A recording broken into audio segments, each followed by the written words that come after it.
Welcome back. SHOPO Hour, clear shot to the bottom of the hour here on News Radio, 830 KHVH. Welcoming in the fellas and more on this Aloha Monday morning. Brother Nick, I wish you a very good morning. Good morning. Thanks for having us back. Thank you so very much for being with us. As always, Brother Mark, aloha to you. Good morning. Happy Monday. It's good to see that you're actually in the country. I'm here. Not next week, though. Yep, there we go. How many frequent flyer miles have you accumulated? I got a lot. They're adding up. I would imagine. Has your passport been completely blanked out with visa stamps? Not yet. I got to get the extra pages soon. More pages and pages. Brother Nick, do us a favor. Introduce our very special guest in studio. Yes, thank you. So today from SHOPO, we have Bobby Thompson. Bobby Thompson is the Kauai chapter chair. As you folks know, SHOPO is divided into 4 different chapters for the 4 different municipalities of police departments here in the state. So Bobby is the chapter chair for Kauai. He's also a detective in the Kauai Police Department. Bobby T., I want to welcome you to the program. Aloha. Thank you, sir. Good morning. Good to see you. Would you mind, we'll start at the very beginning. Would you mind sharing a bit about yourself? Originally where? Sure. From where? I'm originally from Honolulu, born and raised in Palolo housing. I grew up in a way different way. I've been on Kauai for 24 years. Very active in the community. I've been a high school football ref, high school baseball umpire. I've coached every sport you can think of. Nice. I'm on several community boards, including the Kauai Little League at this point. I'm also a scoutmaster with the Boy Scouts. My goodness. So sleep? None. Don't have much of that. Hey, there Correct. we go. That's it. Most important question we'll probably ask the entire day. Your professional football team is? Minnesota Vikings. Bobby, it's been a pleasure meeting you, and I want to thank you for coming in. Do you see that hat over there? It's okay. I understand. Yeah. Over here. And Cubbies. Don't worry. Are you a Twins fan also? No, Minnesota? actually baseball. My daughter lives in Kansas, so we had to go with the Royals. KC. Yeah. Well, I think we've just evened it out. No, it's delightful to have you with us today. I'm going to start with the boys and kind of get an update from the last visit we had. Brother Nick, what stands out for you this past week? Well, I'm happy to say that today at the Training Academy in the Honolulu Police Department, we're starting a brand new class of recruits. I believe the number is 22. Their very first day in the department, very first day in training and on the job. So congratulations to all of you who took the plunge and signed up. And then this week, Friday, we are graduating, if I'm not mistaken, another 20. So new officers coming in, new officers heading out to the road to their first experiences with their badges and their uniforms on. Good luck to them, and thank you to the training division for making all that happen. Upon graduation, do they go directly into Fourth Watch? Upon graduation, they go into field training and evaluation for approximately 3 months. 3 months. Several hurdles to pass there. That's on-the-job training paired up with an instructor the entire time, a trainer, excuse me. If they pass FTEP, then they go into the Fourth Watch program. Gotcha. As a matter of fact, the ceremony, I believe, is at McKinley High School, and public is more than invited to attend, yes? Yes. I love it. I love it. Brother Mark, how was your week? It was all right. Yeah. You know. I'm just... It's okay. I unpacked, I did my laundry, and I'm leaving again. Yeah.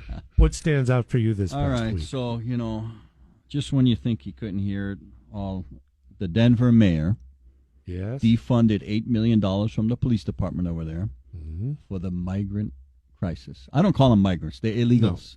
They're not migrants. Yeah. They're illegal in this country. Illegal aliens. And they took money from the police department, technically from the community, to keep the community safe. So you lawmakers over here, don't do that. Unreal. Yeah, it's dumb. It's an ongoing story, and unfortunately, we were just listening before we returned. Supreme Court is hearing a suit that was filed in regard to homeless encampments, and we struggle mightily with that here at home, of course. Yes. Bobby T, could I ask you, Kauai, homelessness, we're all familiar with Oahu, could you share about Kauai, please? We definitely have a big homeless issue on Kauai. In fact, we just cleared out a homeless encampment in the Kaikea-Kealia area, and in reality, it doesn't do much besides push them somewhere else. Mm-hmm. So it doesn't go away. Unfortunately, it seems to us on the island that a lot of the mainland states are sending them with one-way tickets, and we're getting new, never-seen-before homeless individuals that will immediately get off the plane, get their funds, Mm-hmm. and continue on their way and stay on our beaches, our roads, our sidewalks. So it's ongoing. It's a battle that seems like it's hard to win. What does Mayor Kawakami have to say about this? Definitely, Mayor Kawakami is doing his best from what I can see. He did have the support the police department in clearing out the encampments, but like I said, it's not going to change the situation. They're just going to move. There's not much we can do. What do you think is there a solution to mitigate or even stop the importation of those, I'll use the word vagrants, who have no means of support, no destination, nothing, from arriving into our airports? Brother Mark, start with you. Well, correct me if I'm wrong. However, from what I've heard is the minute you step foot on this ground over here, you're entitled to welfare benefits. You are, absolutely. So, number one, that's got to stop. Mm-hmm. Those people coming over here and, they don't have to work. They don't have to do anything. Okay, give me money. Don't give it to them. That's one thing. That's our money, right? So that's part of it. Let's put it that way. Because they're coming over here getting free stuff, just like coming over the border getting free stuff, right? Mm-hmm. Mm-hmm. Why not? Yeah. So, There and you then, our lawmakers or our Hawaii contingent, how about you get together and talk to those other states who are sending them over here? What are you doing about it? You're representing Hawaii. How about representing us? Mayor Rick has actually done that. He's on record for cautioning. Mm-hmm. And so he's the only one that I'm aware of that has vocally and proactively said don't. Yeah. So but where's our Hawaii contingent of Congress people and Senate people? Where are they? What are they doing? Mm-hmm. Well, the issue is they're doing exactly what they believe is best, and they're not doing anything. Yeah, exactly. And they probably agree with that scenario, Brother Nick. So funny, it's like a dirty secret, but it's not a secret at all, right? We've known for 30-plus years that other states actively send their problems to other states. And families, too. And for those of us in law enforcement out there, we see it on a daily basis. So we can tell you stories. People will brand new faces in the neighborhood. Where are you from? I come from this state. How'd you get out here? They put me on a plane. They have articles on them where they'll produce papers that say, listen, I was given these instructions to go here. Here are the addresses. Here are the welfare programs. This was all provided to me. It's common knowledge. If Mayor Blangiardi did call out other places for doing this, I applaud him. I think the first step is for everybody to admit that they're doing this. Can we just please go on record, everybody, and say, yes, this is happening. We admit that we've been doing it. We admit that we've been sending the problems. We admit that we've been getting the problems. And then just go from there. I think it's a travesty that people still put blinders on and do this and act like it's not happening when we all know that it's happening. Yeah. You can't fix a problem by simply displacing it. If you have a pile of garbage that you need to put out to be picked up, throwing it in your neighbor's lawn is not fixing anything. And that's essentially what's happening in these situations. Yeah. Bobby, your thoughts? Well, I know for a fact during the COVID times, I was in charge of the airport at Lihui, and we confirmed that it was happening. The positive towards COVID is when the proclamations were out there, we would initially make arrests on anyone coming to the island who didn't have an address and couldn't provide us somewhere to go, unless they were getting back on the plane. Is that possible now? I don't know, but it would be a good way to stop a lot of this from happening. I know we have the sheriffs now in the airports walking, doing their patrols. I don't know if something like that could be done. In regards to Mayor Kawakami, I don't know if he's done what Blangiardi did. If not, I'd highly encourage it. It'd be good. We have a beautiful island on Kauai, and we're being overwhelmed, by the homeless population and the issues that come along with that. So I've advanced the idea for ages. One-way tickets purchased for Hawaii needs to have a verifiable destination, address, point of contact. If you do not have one, you do not get a one-way ticket. Done. Because Mark is absolutely right. You literally get off the plane. You can take a $3 bus ride over to DHS or wherever. You're provided everything, even the option for housing, which people reject. Oh, I don't want that. I'm in Hawaii. I can live no restrictions. But as far as health care, that you are offered car insurance. Wow. Which you're going, wait a minute, I don't have to go. Well, we want to make sure if you do that you can. It's astoundingly, and it's the magnet, because I did mention under my breath families. Families will do the same. They'll have whoever, whatever. Okay, no, we're going to buy you a ticket. Go do this, and so I just say one-way tickets. You got to prove it. When we traveled to China, you have to go through a whole thing of your information, verifiable, before you get your visa. Same thing should happen on a one-way. And I buy one-way tickets. I don't mind at all. I'll give you the details of where I am and what I do and all this. But if you can't prove it, don't come here. I think the Philippines is you cannot go on a one-way ticket. You have to show that you're leaving. You have to have even in Europe, you have to have a departure. So why we don't institute something that already exists tells me there's no commitment, zero commitment to resolving. It can be done, but it don't get done, and that is proper grammar. Unreal.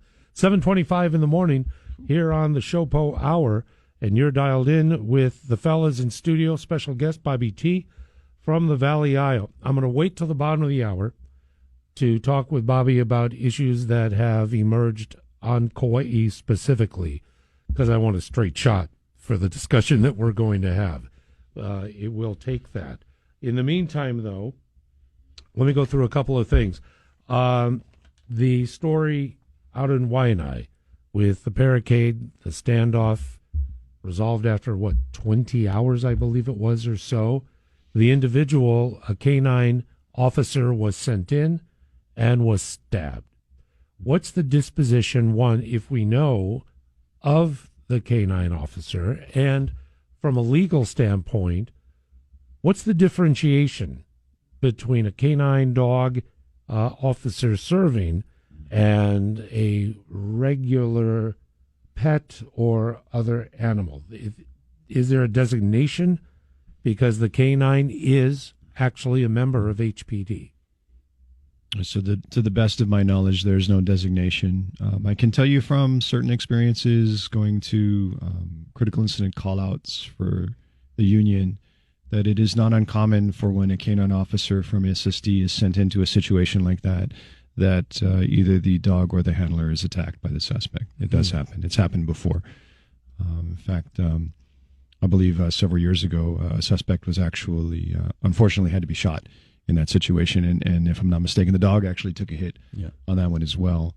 There's no differentiation that I know of, no. Okay. There should be. Let's put it that way. There should be. I'm kind of asking, because that dog is essential part of a police department that it serves. I always want to say he or she, but that dog serves, and there should be.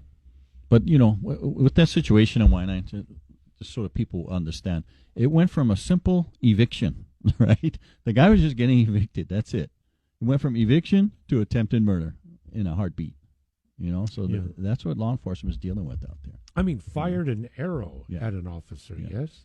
Yeah. I think at the sheriff's initially, when the sheriff's. Right. That's kind of a common one on standoffs, too, unfortunately. Arrows. Really? It's happened before, yeah. My goodness. I'm waiting for a ban on bows and arrows pretty soon. And knives, And knives that are used. We're at 7:28 in the morning. I'd like to ask and take us back to February 12th, I believe was the date. The situation that culminated with the killing of the homeless woman in Kauai.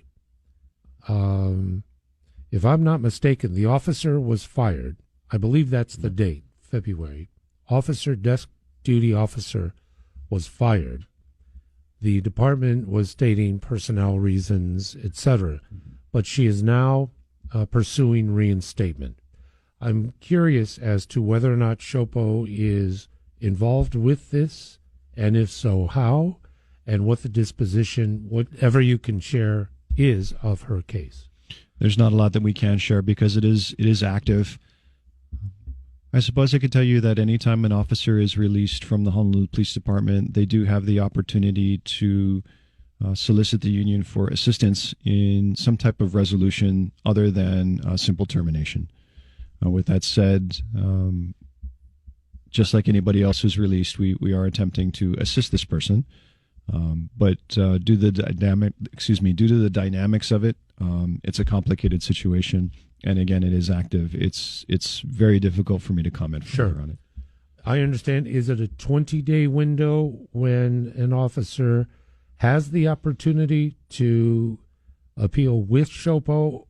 I understand there is a deadline after termination in pursuit of additional assistance. There are deadlines associated with each step of the grievance process, and there are specific timelines to follow. Again, we're working as best as we can with this person to get them the assistance that we can give them. Gotcha. We're already at 7:30. Thank you for addressing that. The SHOPO Hour will continue. Bottom of the hour news. Brother Mark and Brother Nick and Brother Bobby T. Kauai in our studios. As a matter of fact, we're going to bring up news information emanating from Kauai. We'll do that after this. It's the SHOPO Hour on News Radio 830 KHVH.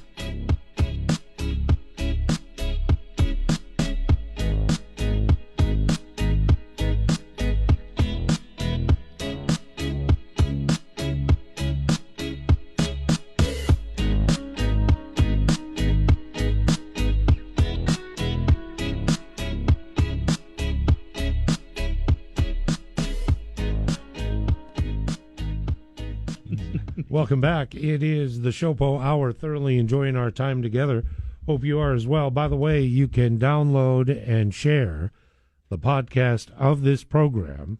Go on to our website, khvhradio.com, and you'll be able to do so at any time. Once again, Brother Nick, Brother Mark, and Brother Bobby T. And Bobby T, just about Kauai. How many officers are on duty on the Kauai PD? Right now, I believe our sworn count is about 138. And how are you doing as far as staffing levels, etc.? We are down 30 officers, so that's a good chunk of officers on island right now that we are short. Is there a concerted recruitment effort underway? And if so, what is it like? Not that I know of. We've been, as SHOPO, we've been trying to push with the administration to go ahead and do that. I know our Administrative and Technical Bureau has started and been pushing a little bit. It's hard to recruit right now. We all know that. Yeah. But there's ways to do it. And we definitely got to jump on board with that. I know. We're still enduring, but good to hear we have a grad class and hopefully much more in the near future. I'm going to just mention one thing to Brother Bobby T., and that is HPD Chief Todd Raybuck. Could you give us your thoughts about the administration of KPD, and then we'll get into some details. So KPD administration, right now, we've gone into what they call a two-bureau department, which appears to be having a lot of difficulties at this time. In all honesty, it's hard to describe and hard for the public to understand, but when you go from 3 assistant chiefs to 2, and 1 assistant chief is now handling more than 3/4 of the department, it's hard for 1 assistant chief to be able to do all of that and still be productive and be able to control everything that needs to be done. SHOPO's been in talks with the chief in regards to this issue. We brought up our concerns. Now, if they're being addressed, I don't know. We have received emails in regards to the chief saying that he will be working on what we've brought up. But we continue to see deficiencies in responsibility, deficiencies in production, deficiencies in what's happening right now. There's things that are happening in the department that if we were back to where we were with the 3 bureaus, 3 assistant chiefs, and equal distribution of job duties, would be a lot easier. Police commission, the composition of and the role played with KPD. So from what I see now, we have a newer commission, new members on the commission. I believe we have 2, they're either retired judges or retired lawyers. We have a higher ranking military official, a person who is involved in a lot of the political scene as well as nonprofit organizations. And we do have a retired commander of LAPD, I believe. He's a retired commander of SWAT and patrol, if I'm not mistaken. So luckily on our commission, we do have some form of law enforcement experience, which has shown to be a difference. When you're at the commission meetings, he's asking the right questions, addressing the right things, where a normal citizen who is even per se a former lawyer won't understand in regards to law enforcement. Turn to the fellas. Our commission, the composition. Do we have any law enforcement presence? Doug Chin is a former AG. Ken Silva, of course, former HFD. Do we have any? Do you know of? At the moment, no. We haven't had anybody who was a law enforcement officer or police officer on the commission since, I think, Boyd Andrade some years ago. Oh, that's a while back. We don't have, and then and I brought it up on this show before. The issue I have with our commission is they don't make the effort to see what the men and women go through. You know, because they're making, the commission is making decisions for these officers, whether it be suspension or termination, but they don't make the effort to see what these officers are going through. So there was one person on the commission that went through the Citizen Police Academy prior, right? But no one else on the commission went through it. I think currently there's nobody that goes through it, and it's afforded them. To me, it should be mandatory. If you're on a police commission, you should go through the Citizen Police Academy to see what these officers are going through, right? Number 2, you never see the commission come down and talk to these officers, right? When I first came in the department, Mark Tinkler was commissioner. And I remember when I worked out in East Honolulu, he would come to our lineups, introduce himself. How are you guys doing? I'm the police commissioner for your area, blah, blah, blah, blah, blah, right? None of them make the effort to come down and talk to the officers. Why? I don't know. But they should. It should be mandatory. Go down and talk to these officers, see what they're going through. Understand. Absolutely. I want to turn back to Bobby, if you don't mind. I mentioned Chief Todd Raybach. In the news, we have been apprised that, unfortunately, there have been breaches of protocol involving a firearm in possession of the chief. We have, I don't believe it's strictly anecdotal, because there is a record of an officer that discovered a loaded weapon, found it. That's kind of where it stopped technically. However, the most recent incident, officer found and turned it in, filed a report. It's on the record, and this is yet again in the same location, a fully loaded in the chamber weapon. And this gives a great pause for all of us, because we all understand the implications of unattended loaded weapons, because we're taught and we're instructed our own weapons, secure, location, locked, safe. I'll turn it over to you, Bobby T. Would you mind sharing about this story? Definitely. This, again, like you said, is the second known documented incident. The first incident, unfortunately, went as far as, like you mentioned, it was discovered by an officer, It was recovered and subsequently returned to the chief. This time around, the officer did what he is supposed to do and went through the proper protocol, went through the chain of command, did all the documentation. At the time that all of this was done, no one was aware of whose weapon it was. There's no way for us to know just by a serial number unless it is checked with our training division, who has record of all the weapons and who they belong to. Unfortunately, this did happen. This didn't happen for the first time. The area in which it did happen, we as detectives take our suspects, our victims, families of the victims, witnesses will all be in that area. If we're interviewing a victim, the family will sit out in that area and wait. So it is an open bathroom to those people. I just want to clarify, this is the lobby of the chief's office, an accessible restroom contained there. Correct. So this lobby area Okay. is where the chief's office is, our Investigative Services Bureau, or as it was renamed, Criminal Investigative Division, and also the Internal Affairs Office are all in that area. So you have a lot of civilian staff that are also working in that area. Now, to get in there, yes, you do need to swipe your ID card. Once you're in there, it is an open area. Mm-hmm. And to get into any of the other offices, you again have to swipe an ID card and have access to those areas in order to get in. But it can be swiped to be used by someone else in that area, yes? Correct. So all officers have access to that particular lobby area. Okay. And then if you are not part of Investigative Services Bureau, your card won't swipe you into that bureau. If you're not part of the chief's office, your card doesn't swipe you in there, but you have the free reign and roam in the lobby area. In other words, there could be easy access to this firearm left there by the general public. Correct. My goodness gracious. Where are we today on this story? What was the chief's response? Initial response I know we got from the chief that we saw was, he was taking responsibility for his actions, but a rebuttal to that was also that it's a secured area, it's not open to the public, and there's no way someone else would have got a hold of it, which was responded to by SHOPO, showing proof that it is an open to the public access area as long as they are brought in, which happens all the time.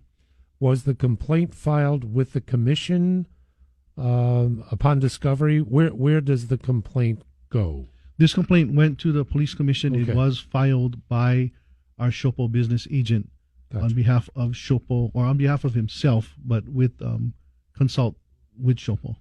What are the consequences if an officer, standard duty officer, did the same thing?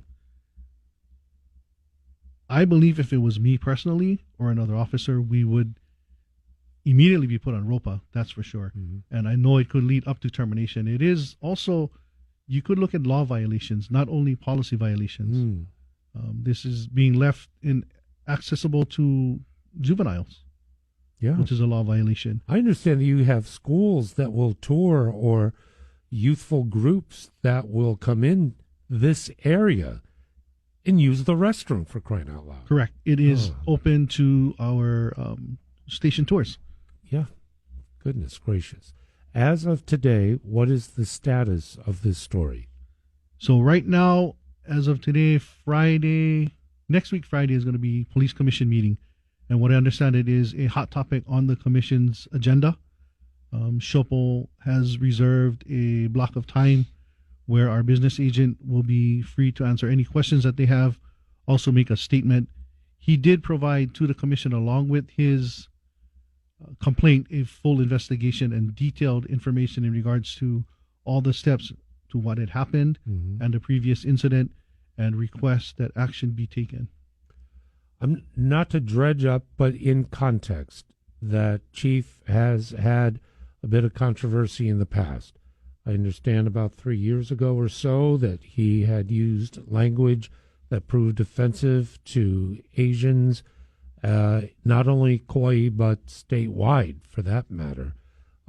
Could you share about that situation, the resolution, or is it resolved? With that situation, the particular individual that went through with the complaint also did file a lawsuit. That lawsuit has been settled. So the individual is currently a captain with the police department. He will be leaving in the end of June. I believe that is part of the settlement, that he will be retiring.